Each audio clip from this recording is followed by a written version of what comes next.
Hi, this is Jocelyn from Grandbaby Cakes, and today I'm gonna show you my cream cheese pound cake. This recipe brings back so many memories from my childhood. I've been making it since I was a little girl, and it's straight from my big mama to you. I'm starting with some butter. You definitely need butter for a great pound cake. I'm gonna add that right into our mixer, and then I'm adding in the cream cheese. So I wanna just let that go a little bit to start incorporating.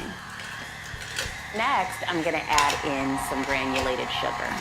And then last but not least, I'm going to add in just a little bit of oil. It adds just a little bit more flavor and moisture to the cake. So once we have all those ingredients in, we're gonna crank this up and let this cream a little bit longer.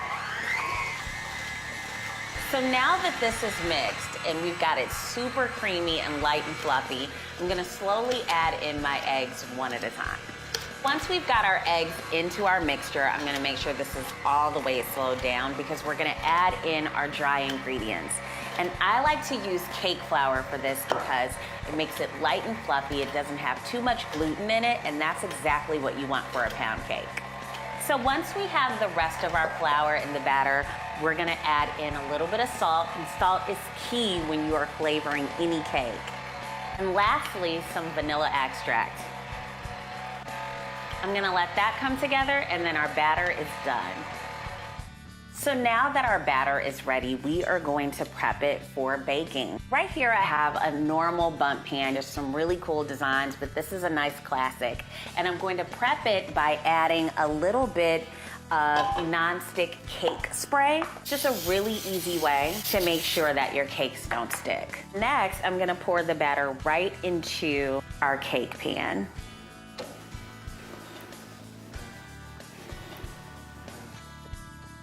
So now that we have our batter in our pan, I'm going to bake this at about 325 for an hour and 25 minutes.